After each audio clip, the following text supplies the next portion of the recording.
সব হচ্ছে পাপের ফল, তোমার পাপের ফল দিদি।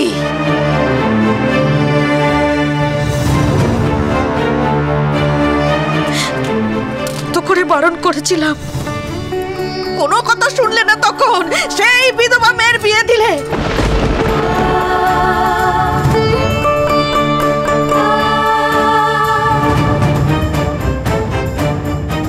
কি দরকার ছিল এই বিধবা মেয়ের বিয়ে দেওয়ার?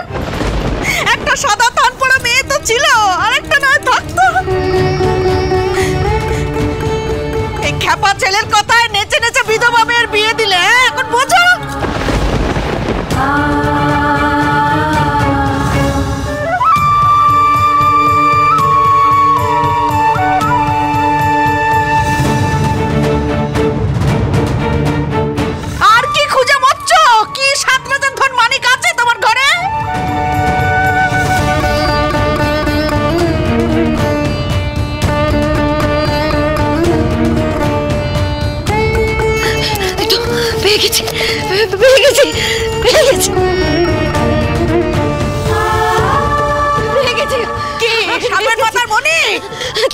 আমি আমার লক্ষ্মীর ঝাঁপি।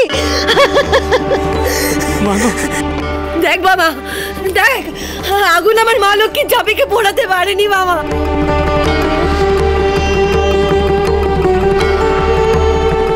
আমার লক্ষ্মীর ঝাঁপিকে পোড়াতে পারেনি। শেষ হয়ে গেছে বাবা, শেষ হয়ে গেছে বাবা।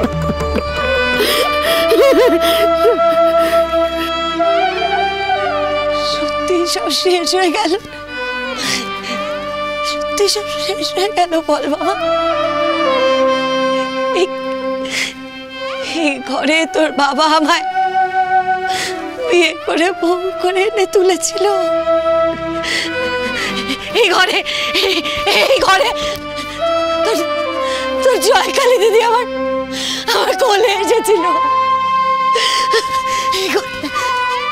এই দাওয়াটাই তুই খেলে বেড়াতিস, এখানে খেলে বেড়াতিস, সেখানে খেলে বেড়াতিস, এই সারা দাওয়ায় খেলে বেড়াতিস। তোর কত কত খেলনা, কাঠের ঘোড়া, ওখানে একবার লুকোতিস, এই কোনায় লুকোতিস, এই কোনায়, ওই কোনায় লুকোতিস, আর আমি তোকে দেখেও না দেখার ভান করতাম। তুই এসে আমাকে জড়িয়ে ধরে বলতিস, এই দেখো মা, এই দেখো আমি এখানে, মা এই দেখো আমি এখানে। সব কিছু ভুলে গেল বাবা, সব শেষ হয়ে গেল, সব ভুলে গেল আমাদের। ওরা সব শেষ করে দিল মামা। কেন এমন সর্বনাশ করলো? ওদের কি ক্ষতি করেছিলাম? কেন এমন করলো বল? কেন সব শেষ করে দিল ওরা? কেন এত বড় ক্ষতি করলো আমাদের? কেন এমন করলো?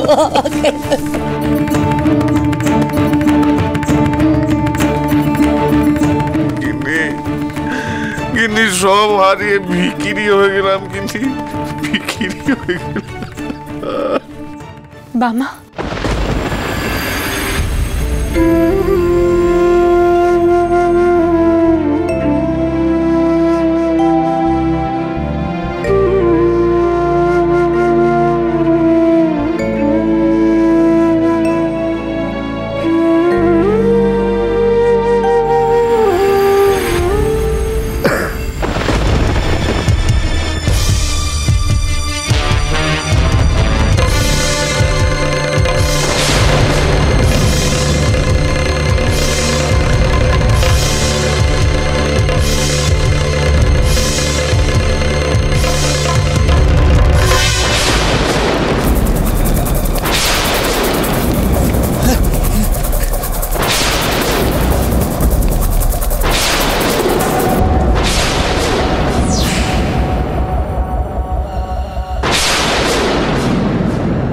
তোমার হাত কি করে পড়লো নীলমাধব কাকা?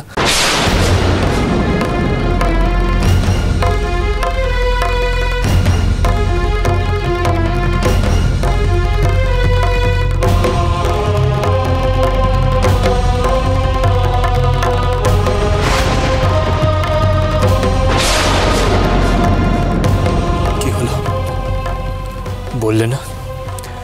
তোমার হাত কি করে পড়লো নীলমাধব কাকা? কি বলি বলতো মামা, হাত উঠলো, কিন্তু কিন্তু একটা কথা বলতে গিয়ে এত ঢোক গিলছো কেন গো? তোমার হাতটা যে পুড়েছে সে তো বোঝাই যাচ্ছে। তা কি করে পুড়েছে সেটা বলতে গিয়ে তো খাবি খাচ্ছ কেন? কোনো কুকর্ম করে এসছো নাকি? হ্যাঁ, এই দেখেছেন স্পর্ধা, দেখেছেন রানীমা? মুখ সামলে কথা বল, আমি তোর মস্করার পাত্র নই। এই দেখো, আরে বাবা আমি তোমার সাথে মস্করা কেন করতে যাব? আমরা তো সত্যিটা জানতে চাইছি, সত্যিটা বলে দিলেই মিটে যায়। তুই থাম, তোকে কি উত্তর দেবে রে? উত্তর দেবো বামাকে।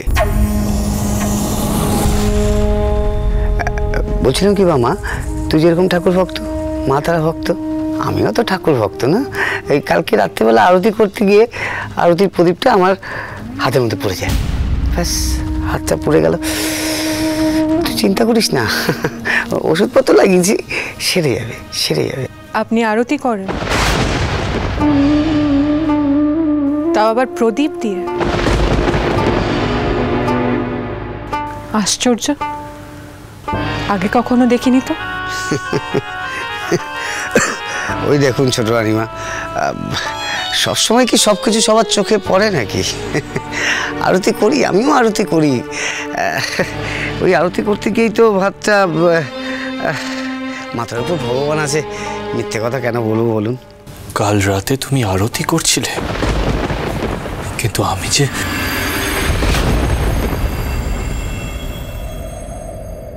বেশ, তোমার মুখ চেয়ে আমি চুপ করে যাচ্ছি বাবা, কিন্তু আমি জানি যে নীলমাধব কাকা সত্যি কথাটা বলছে না। ঠিক আছে নীলমাধব মশাই, ধরে নিলাম আপনি সত্যি কথাই বলছেন। আমি ধন্য হলাম রানীমা, ঠাকুরের আরতির নামে মিথ্যে কথা বলবো এত বড় পাষণ্ড আমি নই। রানীমা, সর্বানন্দকে যে কথা বলবার জন্য এসেছিলেন সেটা? হ্যাঁ কাকা, তোমাদের যা ক্ষতি হয়েছে, যেভাবে ঘর বাড়ি পুড়ে গেছে, সে ক্ষতি কখনোই পূরণ করা যায় না, কিন্তু তবু আমি চেষ্টা করব তোমাদের ক্ষতি অন্তত কিছুটা পুষিয়ে দেওয়ার।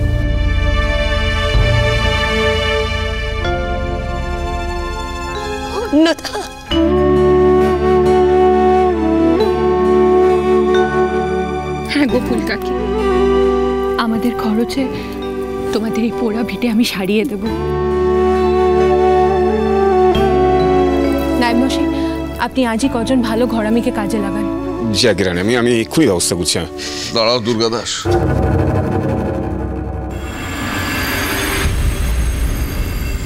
তোর তোর অশেষ দয়ারে অন্নদা, যদিও তুই এখন আমাদের সবার রানী মা, কিন্তু কিন্তু আমার কাছে তো তুই আমার মেয়ের মতো, তাই তোকে নাম ধরে ডাকছি রে মা। দেখ মা, সবাই আমাদের এক ঘরে করেছে, আমাদের অপমান করেছে, মামাকে মেরেছে, কিন্তু তারপরেও তুই আমাদের সাহায্য করতে এসেছিস।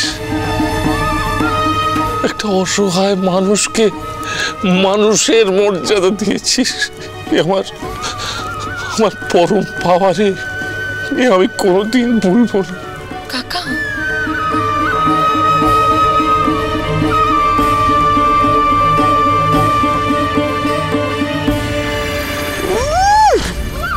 কত ভালো ভালো কথা বলে নাটোরের রানীকে ভজাতে চাইছে, যাতে আরো বড় দাও মারতে পারে।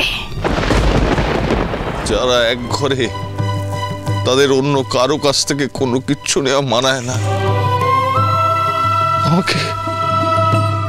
আমাকে ক্ষমা করিস মা। কাকা, কাকা আমার কথা।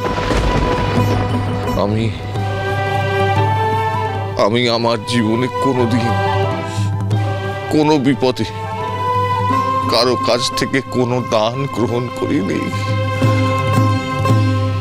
আজও নেব না। মহাপীঠ